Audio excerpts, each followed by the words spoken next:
How are you friends, I hope आप सभी अच्छे होंगे। सो आज की जो मैं वीडियो लेके आया हूँ वो है इंडियन कॉन्ट्रैक्ट एक्ट 1872 में से। ओके और उसमें जो टॉपिक चूज़ किया है मैंने वो आज किया है कंसीडरेशन। सो आज की इस वीडियो में हम जानेंगे कंसीडरेशन का मीनिंग। ओके, वैलिड कंसीडरेशन कितनी ज़्यादा इम्पोर्टेंट होती है कॉन्ट्रैक्ट के लिए वो हम जानेंगे, और क्या कंसीडरेशन के बिना भी कोई कॉन्ट्रैक्ट हो सकता है कि नहीं हो सकता वो भी हम इस वीडियो में जानेंगे। सो ये वीडियो आपके लिए बहुत ही नॉलेजेबल होने वाली है। इस वीडियो को आप प्लीज़ लास्ट तक देखिएगा। सो चलिए हम स्टार्ट करते हैं।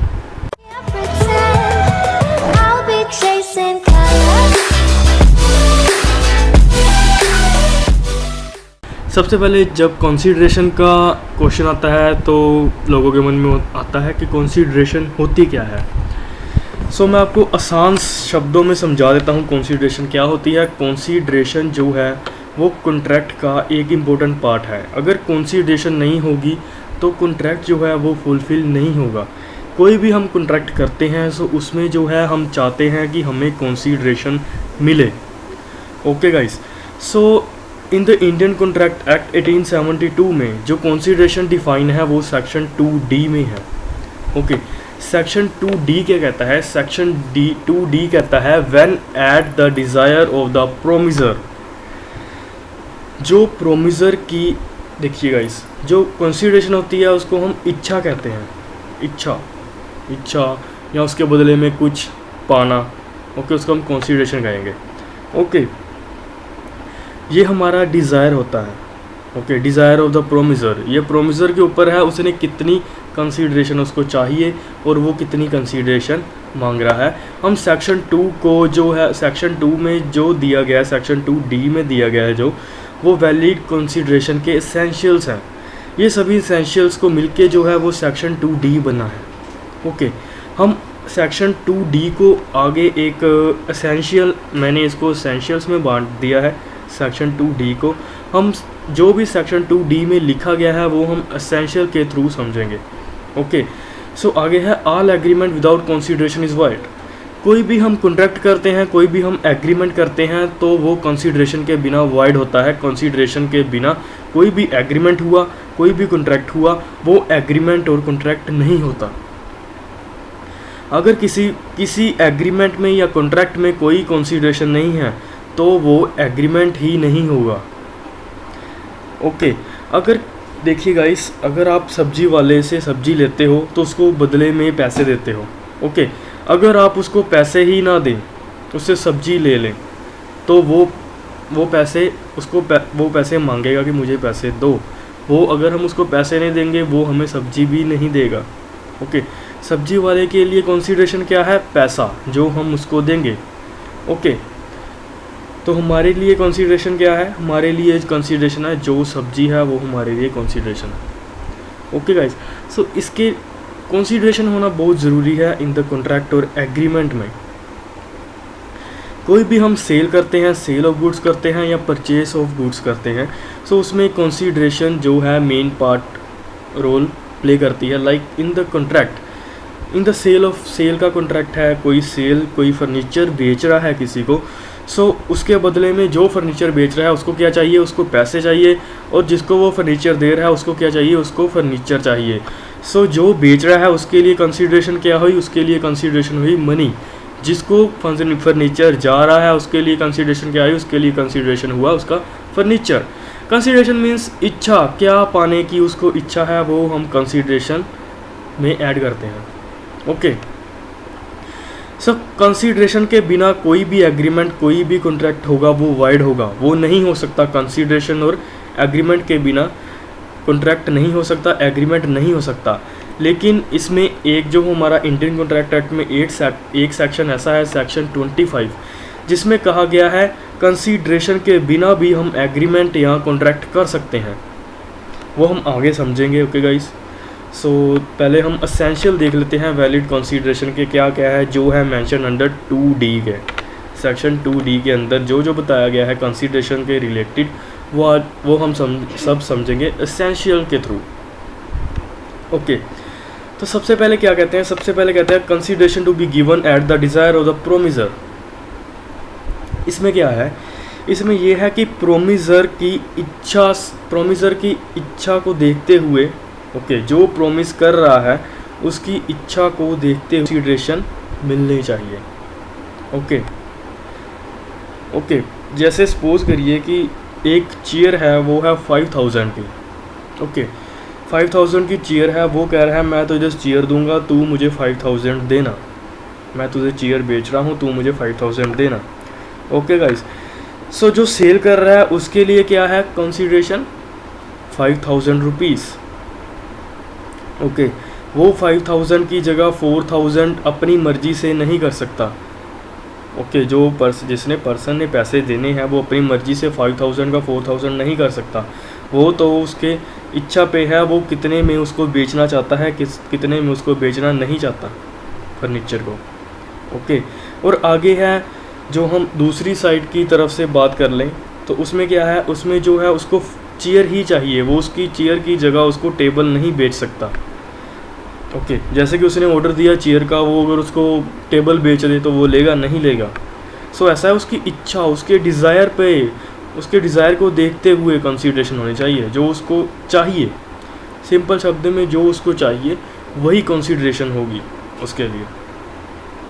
ओके, अगर उसको किसी चीज़ की इच्छा ही नहीं है, किसी चीज़ का डिज़ायर ही नहीं है, अगर हम वो उसको देते हैं उसकी मर्ज़ी के बिना, तो वो कंसीडरेशन नहीं होगी उसके लिए। कंसीडरेशन मीन्स जिससे हमें सेटिस्फैक्शन मिले। लाइक अगर कोई चेयर बेच रहा है 5000 की, सो उस 5000 से उसको सेटिस्फैक्शन मिल रही है कि हाँ 5000 इज़ डैट इनफ। ओके, अगर वही चेयर जो है उसको 2000 में बेचेगा, 2000 में वैसे तो वो बेचेगा ही नहीं। अगर जो दूसरा बंदा है वो उसको 2000 देगा और चेयर ले जाएगा, सो वो क्या कहेगा, वो कहेगा मैंने बेचनी ही नहीं है आपको। ओके, सो इसमें यही है कि प्रोमिसर की इच्छा को देखते हुए कंसीडरेशन होनी चाहिए। प्रोमिसर तय करेगा कि मुझे कितनी कंसीडरेशन चाहिए। ओके, हम उसकी कंसेंट के बिना ही कुछ कंसीडरेशन नहीं रख सकते। सो ये एसेंशियल था फर्स्ट। अब बात है essential second, consideration by the promisee और थर्ड पर्सन आल्सो।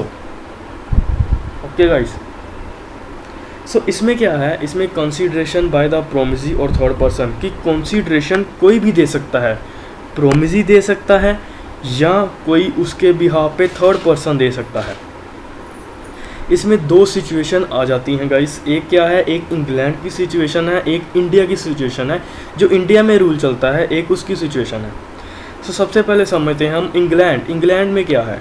इंग्लैंड में ये है कि अगर किसी दो पार्टीज़ में कॉन्ट्रैक्ट हुआ है, ओके, उनके बीच में जो कंसीडरेशन तय हुई है वही कंसीडरेशन जो है वही पर्सन देगा जिसके बीच में जो कंसीडरेशन हुई है तय।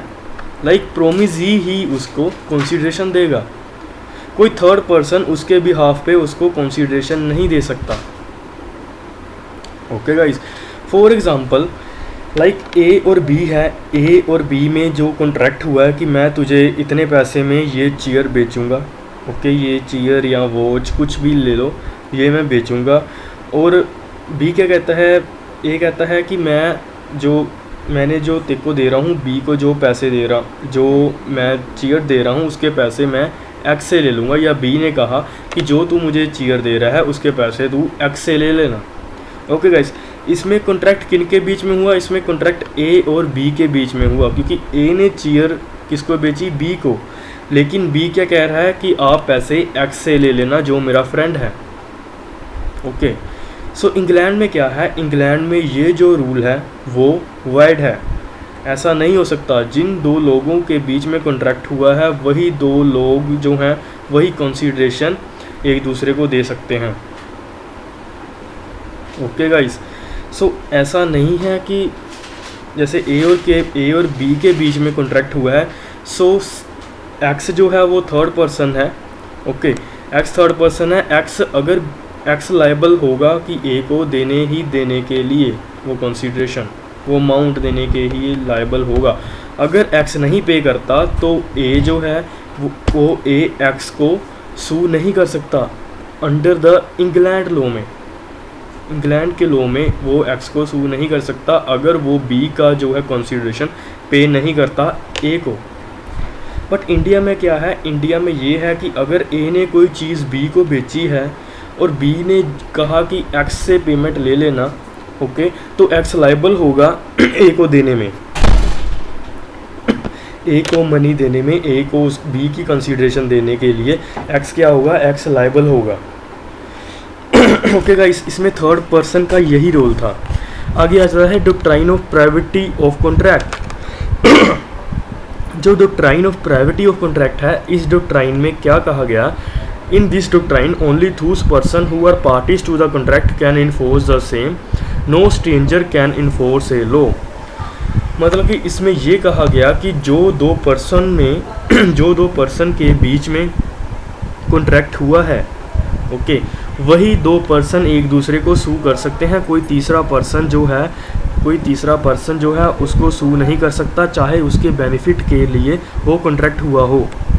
ओके गाइस, फॉर एग्ज़ाम्पल ए और बी जो दो पर्सन हैं, ओके, ए और बी के बीच में कोई कॉन्ट्रैक्ट हुआ है जिसका बेनिफिट हो रहा है वो सी को हो रहा है, ओके गाइस।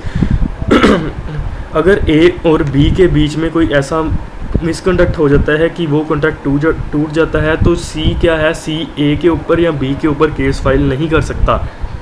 जो पार्टीज टू द कॉन्ट्रैक्ट हैं वही एक दूसरे के ऊपर केस फाइल कर सकती हैं। ये डॉक्ट्राइन ऑफ प्राइवेटी ऑफ कॉन्ट्रैक्ट कहता है कि कोई भी जो दो पर्सन जो कॉन्ट्रैक्ट में आए हुए हैं, ओके, वही दो पर्सन एक दूसरे के ऊपर केस फाइल कर सकते हैं। कोई भी थर्ड पर्सन और stranger to the contract can not sue any of the party, okay, any of the party to the contract. कोई भी पार्टी को सू नहीं कर सकता, कोई भी स्ट्रेंजर।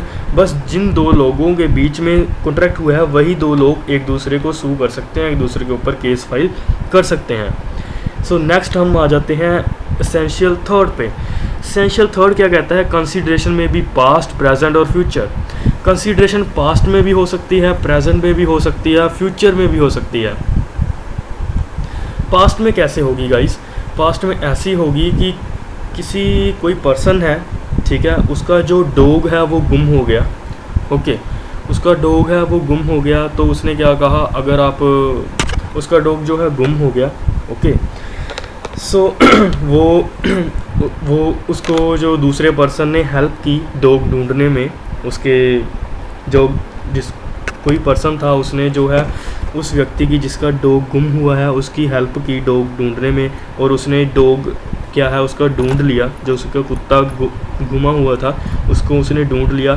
तो वो फिर आगे जो जिसका पर्सन का कुत्ता था उसने कहा कि आपने मेरा डॉग जो है वो ढूंढा है, इसके बदले में मैं आपको कुछ देना चाहता हूँ, कुछ कंसीडरेशन देना चाहता हूँ। ये हुई पास्ट कंसीडरेशन कि कोई काम पहले से हो गया है, उसकी कंसीडरेशन अब हम दे रहे हैं, हम, ओके। कोई काम, कोई चीज़, कोई कॉन्ट्रैक्ट, कोई एग्रीमेंट उसने पास्ट में किया था, लेकिन उसका जो कंसीडरेशन है वो हम अब दे रहे हैं, ओके गाइस, वो हम अब दे रहे हैं, प्रेजेंट में दे रहे हैं। नेक्स्ट है प्रेजेंट कंसीडरेशन। प्रेजेंट कंसीडरेशन क्या है, काम भी अब हुआ है, ओके, कॉन्ट्रैक्ट भी अभी हुआ है, एग्रीमेंट भी अभी हुआ है, और कंसीडरेशन भी अभी दे रहे हैं, हम साथ में दे रहे हैं कंसीडरेशन। लाइक कोई सेल डीड हो रही है, उसमें क्या है, कोई सेल हो रही है, कहीं पे सेल हो रही है, तो उसका जो है उसका कंसीडरेशन कैश में हो गया या चेक दे दिया, उसी टाइम कोई चीज़ परचेज़ करने के समय कोई भी चेक दे दिया, कोई कैश दे दिया, ओके, वो हो गया प्रेजेंट कंसीडरेशन की प्रेजेंट में कंसीडरेशन चल रही है। फ्यूचर में क्या होगा, फ्यूचर में ये होगा कि आप मुझे चीज़ दे दो, इसके पैसे मैं आपको थोड़े दिन बाद दे दूँगा, ओके। सेल डीड में ऐसा होगा कि आप मुझे पैसे दे दो, आप मुझे ये चीज़ दे दो, आप मुझे चेयर दे दो, आप मुझे टेबल दे दो या वॉच दे दो, कोई भी चीज़ दे दो जो आपने परचेज़ करनी है, जो आपको जिसको आपने बाय करना है, कोई चीज़ मुझे दे दो, और फिर बाद में मैं आपको फ्यूचर में उसकी पेमेंट कर दूँगा। वो होगी फ्यूचर कंसीडरेशन उसके लिए, okay guys. So I hope ये आपको कंसीडरेशन का जो है मीनिंग समझ लग गया होगा सेक्शन 2 में जो बताया है इंडियन कॉन्ट्रैक्ट एक्ट के। अगर आपको नहीं समझ लगा सो आप please go to the comment section, मुझे कमेंट करके आप कह सकते हो कि मुझे ये वाला पॉइंट एसेंशियल नहीं समझ लगा, तो मैं आपको डेफिनेटली समझाऊंगा, ओके गाइस। सो आ गया exception when agreement without consideration is valid.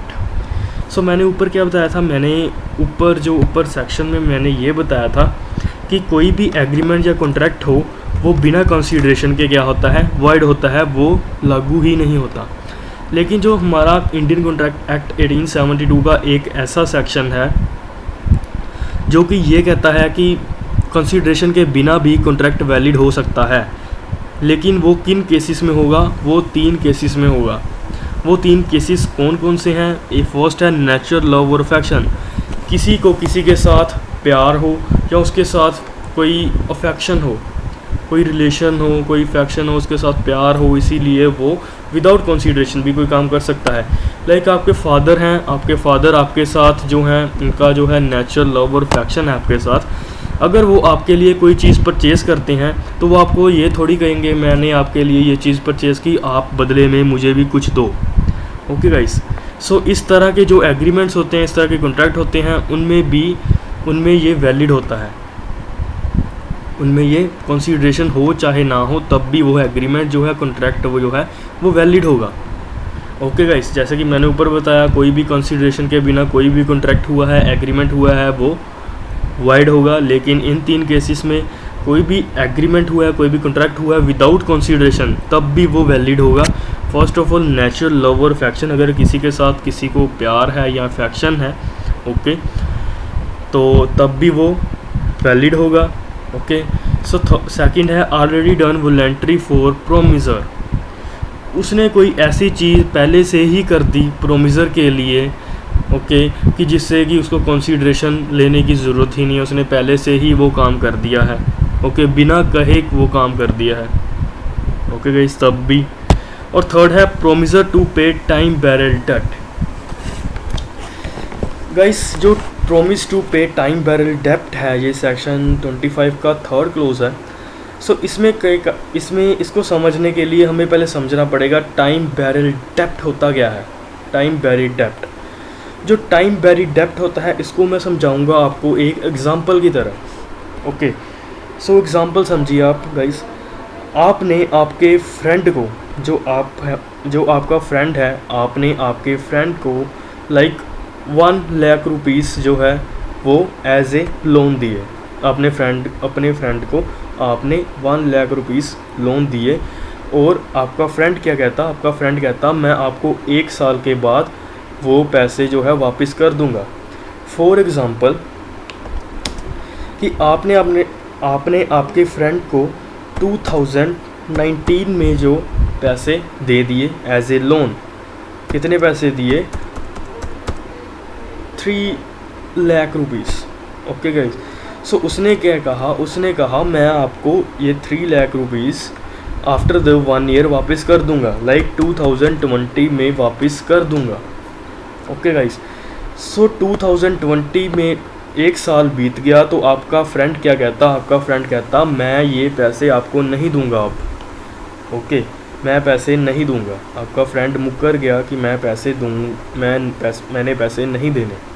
तो क्या आप आपके फ्रेंड पे केस फाइल कर सकते हो? जी हाँ, आप आपके फ्रेंड पे केस फाइल कर सकते हो guys, under the contract act, क्योंकि उसने कॉन्ट्रैक्ट तोड़ा है, एग्रीमेंट तोड़ा है। ओके, एग्रीमेंट तोड़ा है क्योंकि उसने आपसे लोन लिया और उसने आपको कहा कि 1 ईयर के बाद मैं पैसे दे दूंगा। अब वो दे नहीं रहा, तो आप उसके ऊपर केस फाइल कर सकते हो। लेकिन क्वेश्चन ये आता है कि आप कितने समय के अंदर उसको पैसे, आप कितने टाइम के अंदर केस फाइल कर सकते हो।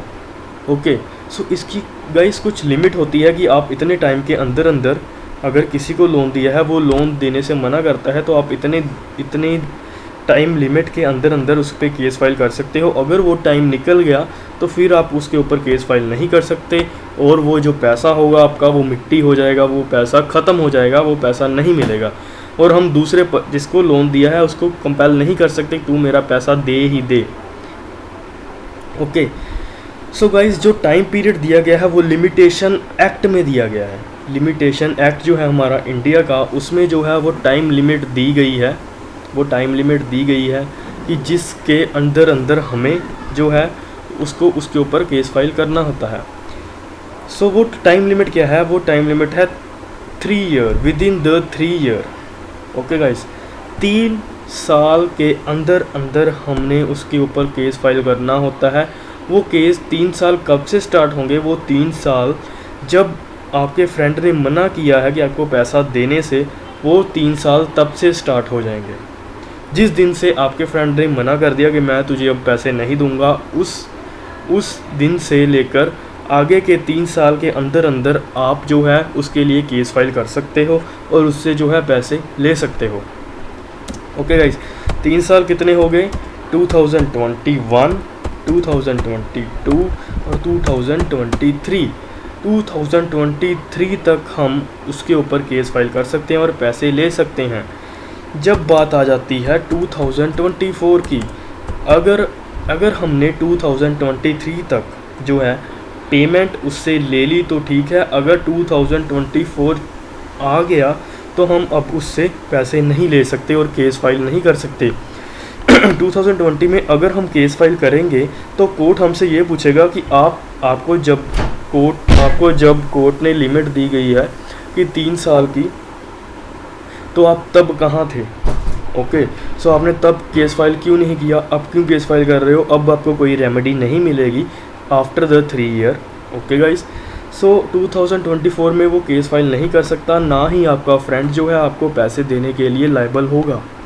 ओके, ना ही उसके ऊपर हम जोर डाल सकते हैं कि आप मुझे पैसे दो।